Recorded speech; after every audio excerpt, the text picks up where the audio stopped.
So you've got the deed, you pay the taxes, you figure that property is yours forever, right? Well, what if I told you that piece of paper isn't the ironclad guarantee you think it is? Let's dive in. You see, in the eyes of the law, property ownership isn't just one single thing. It's really what they call a bundle of rights. Today, we're going to unpack that bundle and look at three surprising ways it can be taken apart. Sometimes by a persistent neighbor, sometimes by the government for a so-called public purpose, and sometimes by a new law that chips away at its value. So let's start right there with that core concept. What does it actually mean to own something? Property law sees ownership as this collection of different rights, kind of like a bundle of sticks. You've got the right to possess it, the right to use it, and of course, the right to sell it. But the one stick in that bundle we're really going to focus on today is the right to exclude others, that fundamental power to say, hey, get off my lawn. As we're about to see, that's often the first right to get challenged. Okay, first up, let's talk about a really wild one. This is a way your ownership bundle can be challenged, but get this. The challenge doesn't come from the government. It comes from a private individual, basically a trespasser. So how does a trespasser actually become the legal owner? Well, they have to clear a super high bar, proving all 6 of these things. Now, hostile doesn't mean they're aggressive, it just means it's without your permission. Actual means they're really physically using the land. And open and notorious means they aren't trying to hide it. The whole idea is that the trespasser has to act like a true owner so openly and for so long that the real owner has every chance to notice and say, hey, stop that. If they don't, the law might just side with the trespasser. And we're not talking about a quick process here. This takes a long time. In states like New York, for example, we're talking about 10 years. That's a full decade of an owner doing nothing while someone else is openly using their property. So what does actual use look like in the real world? This case, Payne versus Sexton, is a perfect example. The people claiming the land didn't build a house on these 36 acres of woods. Instead, they ran a commercial campground. They set up campsites, they charged people money, and they kicked out anyone who didn't pay. The court said, yep, that counts. By acting like business owners, they were acting like property owners, and that should have put the true owner on notice. All right, let's shift gears. Now we're going to talk about when the challenge to your property rights comes straight from the government.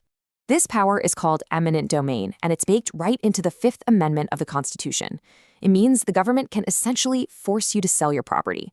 But there are 2 big catches. They have to pay you a fair price, just compensation, and they can only take it for a public use. And that last part, public use, that's where things get really controversial. Historically, public use meant exactly what it sounds like. Use by the public. You know, a road, a school, a park, something everyone can actually use. But over the years, the courts have stretched that definition to mean something much broader, public purpose. And that is a huge shift. It means the government might be able to take your land not for something everyone can use, but for a private project that might, indirectly benefit the public through things like jobs or taxes. This whole debate blew up in 2005 with the landmark case Kelo v. City of New London. And you have to understand, the city wasn't taking these homes to build a highway or a hospital. They were taking well-maintained private homes to make way for a new economic development project that was going to support a big Pfizer facility. The goal was more jobs and tax revenue. The Supreme Court actually sided with the city, which shocked a lot of people. But Justice O'Connor's dissent was absolutely scathing. This quote just cuts right to the heart of the criticism, that when public purpose is the standard, it opens the door for the government to take land from regular people and hand it over to powerful private interests. Okay, now for our final and maybe the most subtle challenge to your property rights. What happens when the government doesn't physically take your land, but they pass a new law that makes it almost worthless? This is the million-dollar question in the world of regulatory takings. Of course, governments can regulate property for health and safety, but if a regulation goes so far that it's basically the same thing as a physical taking, the Constitution says you might be owed compensation. But where is that line? So how do courts figure this out? Well, there's no easy answer. They use this flexible 3-part balancing test. They look at the economic impact, how much money did the owner actually lose? They look at the owner's reasonable investment plans. Did this new rule totally wreck what you plan to do with the land? And finally, they look at the nature of the government's action itself. Now, here's a really crucial point. That whole balancing act gets thrown out the window if the government's action authorizes an actual physical invasion of your property. That's often considered a per se taking. Per se just means by itself. The physical invasion is the taking. End of story. No balancing test needed. And we just saw this play out in a big way in the Cedar Point case. There was a California law that allowed union organizers to enter private farms to talk to workers. The Supreme Court said, nope, that's a per se physical taking. Why?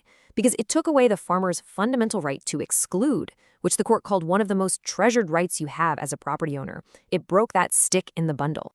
So let's tie it all together. As we've seen, your bundle of property rights isn't as solid as you might think. It can be broken apart by your own neglect, allowing a trespasser to take over.